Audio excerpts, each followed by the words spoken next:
It's panic. You have no idea what's going on or where she is, and you can't do anything about it. 2 vulnerable teenage girls are kidnapped in broad daylight. The immediate conclusion was that we were talking about a homicide, probably 2 homicides actually. Ward Weaver III, a trusted local dad, is accused of the ultimate betrayal.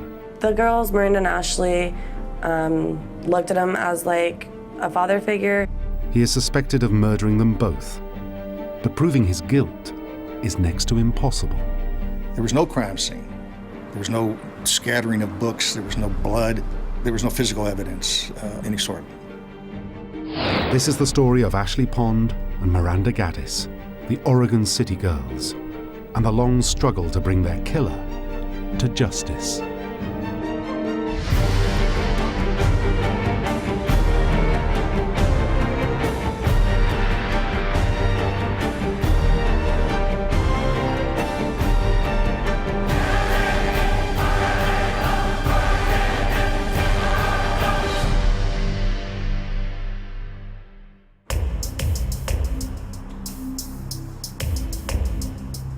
Oregon City, 2002.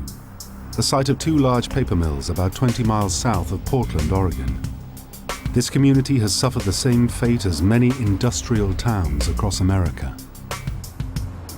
It is kind of run down. It's never really caught on as a fashionable place to live. It's very blue collar, very working class. Ashley Pond's mother, Lori, and Miranda Gaddis' mother, Michelle, are both raising large families here as single mothers. The Pond and Gaddis families both lived in an apartment complex kind of on the edge of town, full of a lot of single mothers and children.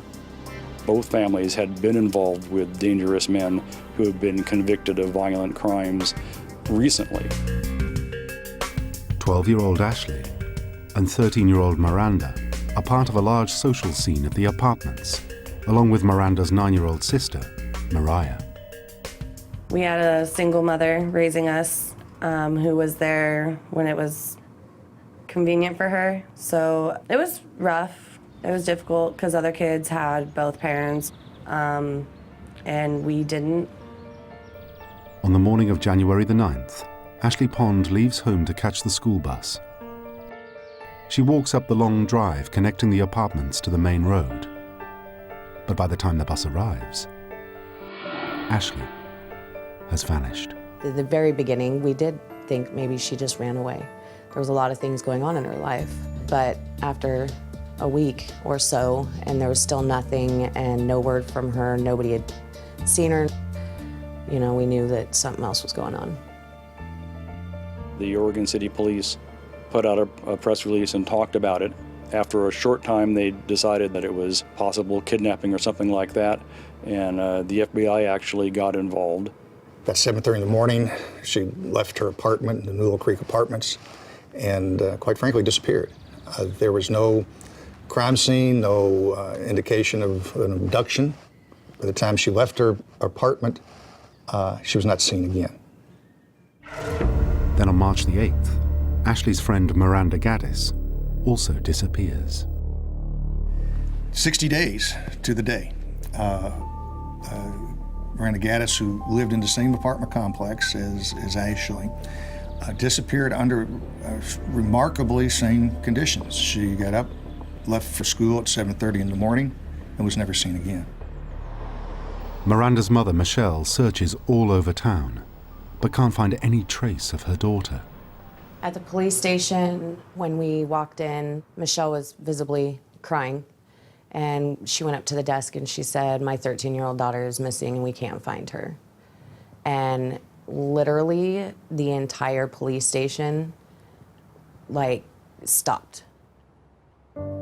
It was almost simultaneously, everybody looked up at this poster that the police station had made up for Ashley, the missing girl.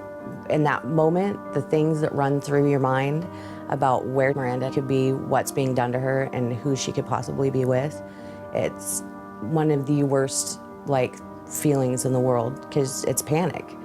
You have no idea what's going on or where she is, and you can't do anything about it. Now with 2 girls missing, the FBI and local police start a task force. They set up a command center at the fire station. County Prosecutor Christine Landers is with the team from day one. After Miranda disappeared, the immediate conclusion was that we were talking about a homicide, probably 2 homicides actually, that they had obviously been taken by the same person because the 2 girls were connected. They knew one another. With no forensic evidence and no eyewitnesses, the task force faces a huge range of possible suspects. One of the programs was to identify all sex offenders in the area. There were over 900 registered sex offenders in a couple-hour drive from the apartment complex. Other teams had to identify everyone who lived in the apartment complex, but not only those who lived there, but those who were visiting. We identified all the delivery people, anyone who had any reason to come onto the property. And of course, we looked at people that the victims knew. And one of them that they both knew in common was Ward Weaver. 39-year-old Ward Weaver III has a house that sits at the top of the drive leading down to the girls' apartments. He lives here with his 20-year-old son Francis and his 12-year-old daughter Mallory. Both Ashley and Miranda are friends with Mallory and frequent visitors to his home. The girls, Miranda and Ashley, looked at him as like a father figure because he used to give like parenting tips or would say stuff that a parent would. He was like the neighborhood dad. Everybody wanted to be up there to hang out with him because he was really cool. In early June, a source close to the Pond family gives a tip to reporter Jim Redden. The source believes that Ashley and Miranda may have been kidnapped by the so-called neighborhood dad, Ward Weaver. He came to the door, kind of startled, which isn't unusual, but invited me in. He really did seem like just a fairly normal kind of guy. You could very easily imagine him in the backyard with a barbecue and a beer in his hand, and just, the kind of person you could spend an afternoon with. We sat down in his living room and talked for a while. He seemed to grow more and more nervous as we were talking, and finally he said, "Can I tell you something? I'm the FBI's prime suspect in the investigation." Weaver also insists he is totally innocent. Redden prints both of these sensational claims in the local paper. Then he starts to investigate Weaver's background. But he doesn't realize that the task force is also digging into Weaver's past, where they uncover some disturbing revelations. It came out during the course of background on him that his father was serving a life sentence for a murder, rape. Ward had a violent past. He had been convicted of assault down in California. He just freaked out and beat up a woman that he was with. Most alarming of all, investigators find that Weaver has a possible motive for murder. Ashley had accused Ward Weaver of sexually abusing her, and at that point the relationship broke down and they became very hostile to one another. All this type of information obviously kept bringing him to the surface, and his constant contact with the girls and the various girls in the community through his daughter also did. But all that taken together didn't provide enough evidence to satisfy a search warrant. By July 2002, thanks to Jim Redden's reporting, investigators aren't the only people interested in Weaver. The media can't get enough of him. No, actually, I've got Channel 2 here. What raises a red flag for relatives is Ward Weaver's family history. Enamored with the attention, Weaver gives interviews to anyone who asks. Depending on how many girls were here, like I said, I've had some huge parties. But as news of Weaver's past leaks out, many people in the town begin to believe he is a killer. They too appear on TV, and accusations are traded across the airwaves. He was singling Ashley out, lavishing her with attention and gifts. I honestly don't think Ashley was kidnapped. I want to see them go through every little inch of the house. And there's a side of this story that's not being told. He hit me over the head several times with a cast iron frying pan in my sleep. Yeah, it's been a nightmare. When he went on TV, that really kind of amped things up. It raised the interest. Weaver's house attracts a special scrutiny, as rumors circulate that he has secreted the girls' bodies somewhere on the property. Investigators are equally focused on the house, but they still cannot find probable cause to get a search warrant. At one point during an interview, he took one of the reporters around his property and into his kitchen, where he leaned against a freezer, which we suspect that Miranda's body was in. The most intense speculation centers on a concrete pad behind Weaver's house. He claims it's the foundation for a hot tub, but many think it's a burial site.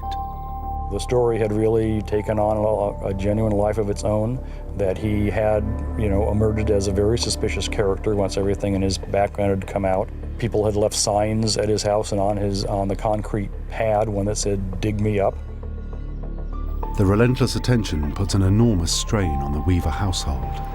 By late summer, Weaver decides he no longer wants to be part of the story.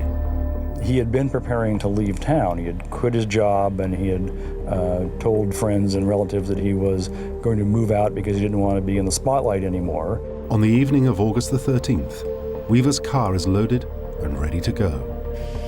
His son Francis and Francis's girlfriend Randy had spent the day helping him pack. And then literally, as he was moving out of his house, he just cracked. He attacked the girl in his home, tried to strangle her, and tried to rape her. Somehow, Randy manages to escape and runs for her life. She fled the house, actually wrapped in a shower curtain to escape from it. She flags down a passing motorist on the main road. As Weaver tries to make a run for it, the police quickly surround his car. Amazingly, his arrest is caught on camera by a news helicopter. He was already halfway down the street, actually. He was in the process of leaving in his vehicle, so they got there just in time. Weaver's own actions have, at last, given the task force probable cause to search his house.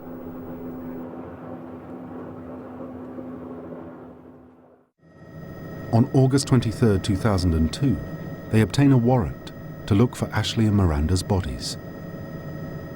That morning of the search, we all met at the task force office, and pretty well knew that the case was going to be culminating that day, or at least the beginning of the end.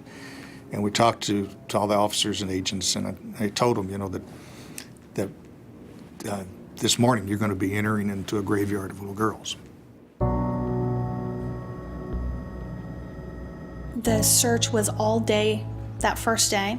The first set of remains that were located were Miranda's. She was discovered in the shed.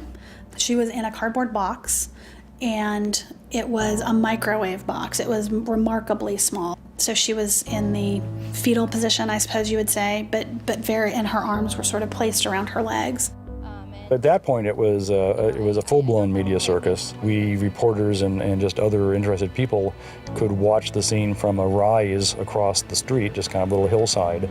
After the first body was found, the crowd, sort of gasped as though they were very surprised. At about 4:15 this afternoon, the Oregon State Medical Examiner has positively identified the remains discovered yesterday as the body of Miranda Gaddis.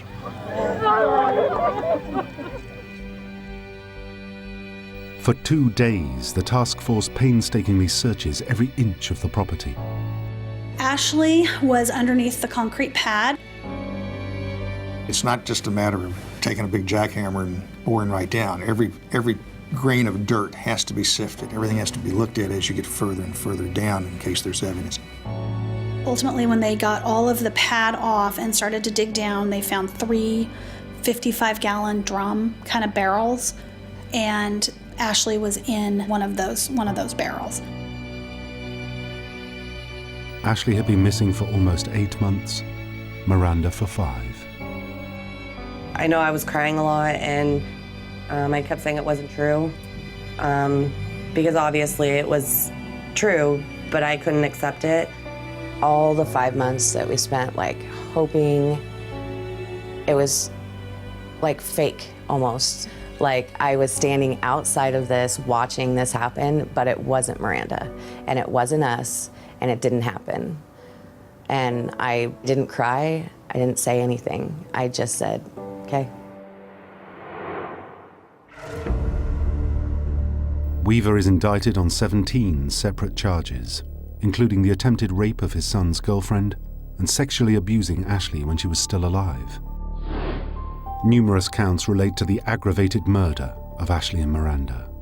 We were certainly going to be urging the jury to impose the death penalty. The evidence seems damning, but in fact, it's far from an open and shut case. It was a very, strange situation. Here you have two bodies that are found on his property, one under a concrete pad that he poured and one in a shed. But aside from that, there really wasn't any evidence tying him to the murders. Now that may sound strange, but it has never really been clear exactly when he murdered the girls or exactly how he murdered the girls or what he did with the bodies before they were found. October the 4th, 2002, Ward Weaver appears in court by video link from the county jail. He pleads not guilty to all charges. Wanted to destroy him. He watched us for 5 months and he heard our cries and our pleas on national television, national news stations, our local news stations. He listened and watched us go through that, knowing the entire time exactly where they were and what had happened. Weaver, in custody awaiting trial, continues to protest his innocence and develops his own theories about what really happened. As always, he finds one group of people ready and willing to listen. He is entitled to visitors, and the media figured out that he would talk to them, and so they would just set up a visit with them. They would show up, they'd just go to the jail with a camera and they'd sit down and talk to him. I was publicly tried and convicted before I was indicted. Done lots of drugs. Ward said that he had been fighting a drug gang in Oregon City and had been trying to stop them from selling drugs to children, and that they had retaliated against him by murdering these girls and hiding their bodies on the property. But the more he talks, the more guilty he appears. They're making a big deal because I had handcuffs and wrist and ankle straps in my nightstand. He mentioned something about the investigators needing to pay him back for the freezer that they had seized because he wasn't going to want it anymore. Everybody's made a big deal about my freezer, that I put her in the freezer and she was in my freezer until she went into the ground. He just basically wanted to talk, and people were going to listen to him because he was charged with aggravated murder. Fearful he will condemn himself to death with his outspoken opinions, Weaver's lawyers ask him to stop talking to the press. He refuses to listen. That prompted his first team of lawyers to quit. On March the 27th, 2003, they file a motion claiming that since Weaver will not follow their advice, they cannot properly represent him. It has now been more than a year since the murders, and when new attorneys are appointed, they tell the court it will take another year to prepare for trial. There's all kinds of things that happen that delay a death penalty case from going to trial. So this was the first, but we didn't think it would likely be the last, and it wasn't, as it turned out, the last sort of shenanigan that Ward Weaver pulled. At the beginning of 2004, Weaver's behavior changes radically, and it is not a change for the better. His physical appearance just dramatically deteriorated. He went from being a fairly normal-looking person to someone who was, very stressed out, very run down, and then finally very psychotic appearing. He was sort of acting as though he heard voices. He was stuffing toilet paper into his ears. He actually stuffed toilet paper so far down into his ears that he had to go to medical to have it removed. As a result of that, his lawyers made a motion that he go down to the state hospital for an evaluation to determine if he was mentally capable of assisting in his defense. And that took several months. The judge declares Weaver unfit to assist in his own defense and suspends proceedings indefinitely. 2 years after Ashley and Miranda's disappearance, their families are still waiting for justice. I did not expect the games he was playing. I guess when you see it in the movies, you know they're caught, we have the evidence, it's cut and dry, that's the end. People who commit crimes like Ward Weaver like to be in control. And when you get swept up in the criminal process, the defendant doesn't have any control. So this is one way that he can try to grab some of that back for himself. And he did. 4 months later, on August the 25th, 2004, Weaver appears in court again. Now heavily medicated, the judge declares him fit to stand trial. But before proceedings can finally begin, Weaver has one more surprise up his sleeve. We were set for trial in January of 2005, and it was late September of 2004, and he had his lawyers approach Mr. Horner and I about entering a plea of guilty and not going to trial, not being obviously subject to the death penalty, but pleading to aggravated murder and then getting a true life sentence, so life without possibility of parole. His daughter, Mallory, had written to him in jail, and she kind of pled with him to not go through the trial because she would have been called as a witness. If there was any person in the world that Ward Weaver loved, it was Mallory Weaver. He did not want her to have to testify against him. And so I think he just kind of threw in the towel. Prosecutors draft an agreement which will send Weaver to jail for the rest of his life. But before offering it to him, they asked the Pond and Gaddis families for approval. We agreed, honestly, that what we wanted to happen to him is not legal. They don't have that kind of punishment. Despite wanting Weaver to die, the families feel unable to face the ordeal of a long trial. They agree to the deal, and on September the 22nd, 2004, Ward Weaver pleads guilty to aggravated murder. In court, it was very difficult. We wanted to go after him. We wanted to hurt him. There's so many mixed feelings. There's staring at him, wondering who is this monster? Not understanding this person that we've known for so long. You know, we knew his kids, we've talked to him. It was very difficult sitting in the courtroom when he was in the same room. He is sentenced to life in prison without the possibility of parole. When you look at the magnitude of what you've done here, I really just see nothing but evil. But Weaver's plea bargain leaves many questions unanswered. There's just, at this point, there's still no information on actually how the girls were killed and exactly why. The bodies were in such a state of decomposition that the soft tissue didn't reveal anything. So the purpose, the reasoning, it's not there. 5 years later, in 2009, one woman tries to learn the truth about what happened to Ashley Pond and Miranda Gaddis. Well, Mariah, at some point, she got older, got very curious about what actually happened to her sister, and she began corresponding with Ward Weaver in jail and actually went in and met with him on a couple of occasions. It was about my 4th visit with Ward when he admitted that he had kidnapped Ashley and Miranda and killed them both. He stated that Ashley deserved it and that he wasn't sorry one bit for her. He showed a lot of remorse. He actually cried when he admitted to kidnapping and killing Miranda. He said he was very sorry, but he thought Miranda had seen him moving Ashley's body from his house outside. He knew that the police were closing in on him and that they knew what was going on, that he had Ashley and Miranda, so he hurried and put Miranda's body in the shed instead of burying it. He burnt their clothes and shoes and backpacks to hide the evidence. And he just laughed. Ward Weaver's house has been torn down. Today, it's an empty lot. Ashley and Miranda's mothers, Laurie and Michelle, moved away from Oregon City. They live with the knowledge that their daughters were taken by a man they once trusted. You know, everybody deals with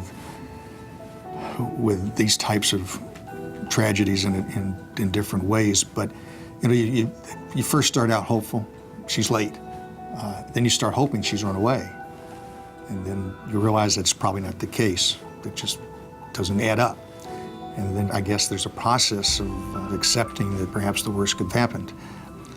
But it's you know, how do you ever deal with the loss of a child?